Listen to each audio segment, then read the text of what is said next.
Gracias, Pepe. Este es un trabajo hecho por dos grupos de investigación y también con colegas de Ayacucho y del Museo de Cusco.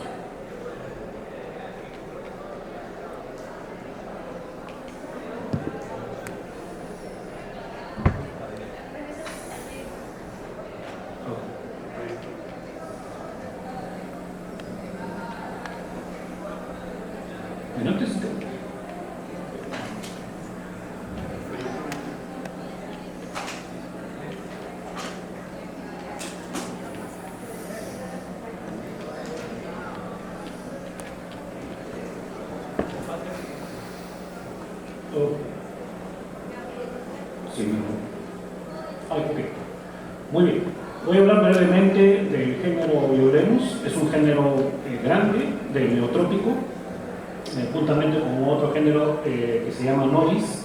Son los dos grandes grupos de lagartijas que hay en esta parte del continente.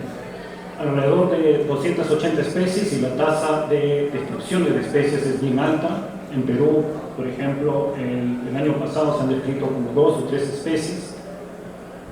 Y usualmente este género se divide en dos subgéneros, Eulaemus y Violenus, y también hay discusión sobre la posición del clado Walkeri, que para algunos es un grupo de especies, para otros debería ser un subgénero también.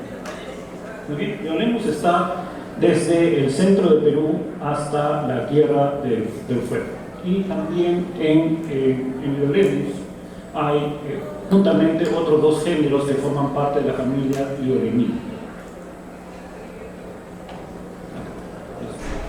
Entonces tenemos Tenobrefaris, que es otro género que es endémico de Perú, y Fimaturus por aquí, que está en los Andes de Chile y Argentina.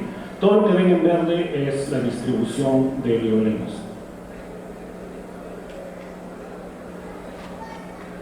En la siguiente.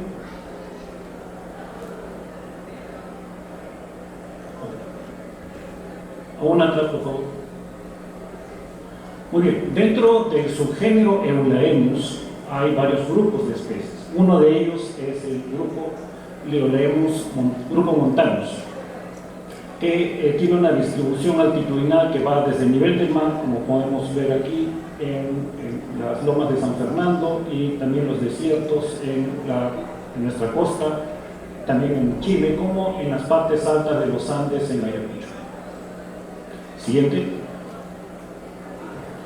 Muy bien, para este trabajo vamos a utilizar dos fuentes de evidencia. Primero, la evidencia molecular.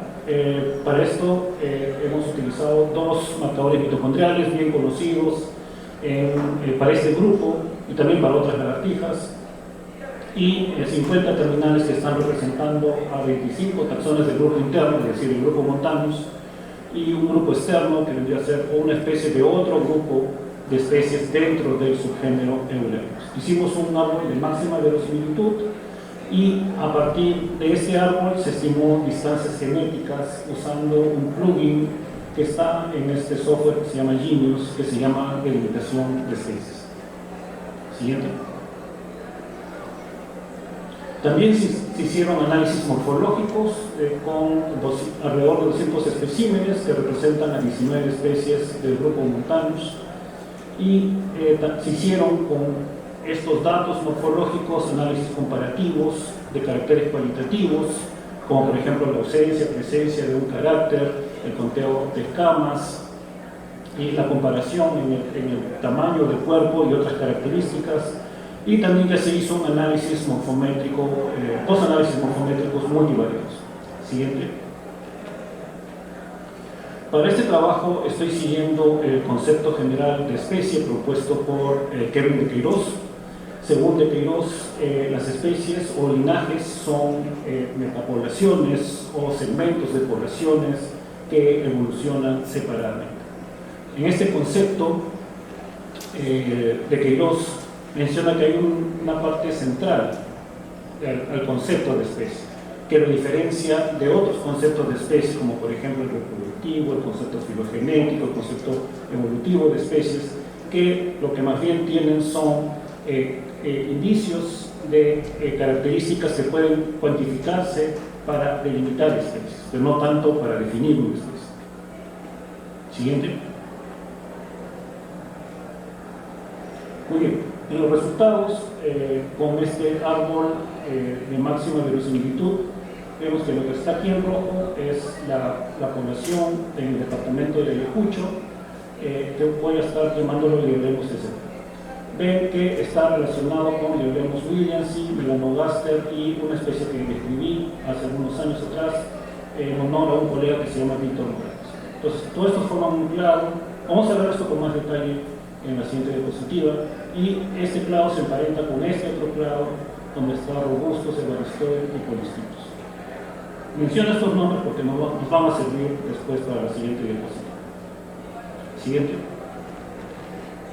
Muy bien, entonces, como les mencionaba, a partir de este árbol comencé a comparar las distancias genéticas entre las especies que están más relacionadas, ¿no? Entonces, este es Liolemos sp, esta es mi propuesta de un linaje independiente relacionado con este clado que está formado por williamsi, Melanogaster y Víctor Morales.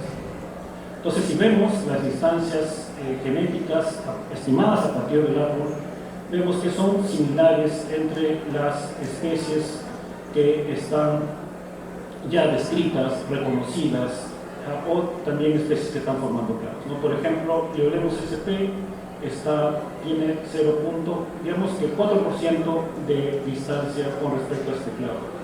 Si comparamos Víctor Moralesi con este clado de Melanogaster y williamsi, es alrededor del 3%. Si comparamos Melanogaster y williamsi, ya comparando entre especies, es como el 2%. Entonces, podemos ver que las distancias genéticas que hay entre este linaje de aquí es, en cierta forma, similar a lo que ya se conoce para la distancia de otras especies ya descritas. Siguiente. Muy bien, entonces ya terminando la parte genética, en la parte morfológica, vemos que en un análisis de componentes principales, Liolemos sp se junta con Liolemos evaristoides, que es justamente otra especie de tamaño similar. Mientras que todo el resto de las especies que forman son parte del mismo clado que Liolemos sp, y también las especies del clado hermano, Robustos, Polistitos, forman otro gran espacio multivariado. Siguiente. Muy bien.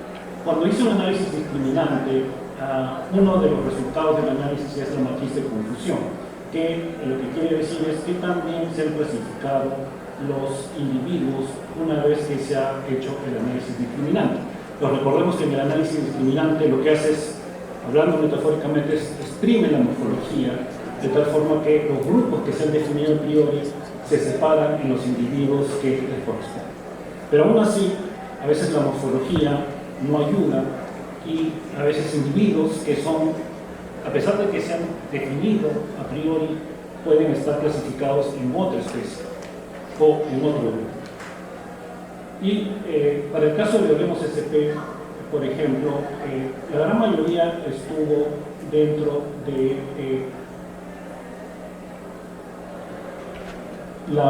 Liolemos sp se clasificó, casi todos los individuos se clasificaron correctamente, excepto uno que se clasificó como Liolemos evaristoides. ¿De acuerdo? Entonces pueden ver que siempre el problema es con Liolemos evaristoides. Siguiente. Muy bien, este es el análisis comparativo, cualitativo, y fíjense, todo lo que está aquí en negritas está indicando las diferencias con otras especies. Entonces fíjense que el tamaño es una de las características que permite diferenciar. Todas estas son lagartijas más grandes, esta es una lagartija más pequeña, la única con la que se asemeja más es con evaristoides. Y así en otras también características. Por ejemplo, el número de escamas alrededor del cuerpo, eso lo diferencia Liolemos sp por tener un menor número de escamas comparado con Polistitos, y así con las escamas dorsales y otras características. Siguiente. Muy bien, entonces veíamos que Lioremos evaristoy era el que más se asemejaba morfométricamente a Lioremos sp. Pero el patrón de coloración en los machos es marcadamente diferente. Pueden ver ustedes estos puntos de color turquesa que tienen los machos, y el vientre es de un color amarillo bien llamativo, que está ausente en esta población de Ayacucho que estoy llamando Lioremos sp. Siguiente. También podemos ver aquí la distribución de estos dos clados con los cuales estoy comparando Lioremos sp, que está aquí en esta parte de Ayacucho, casi al sur, casi en límite con Arequipa. Estas son Lioremos melanogasteri, Williamsi, este es Victor Moralesi, y esto de aquí son el otro clado.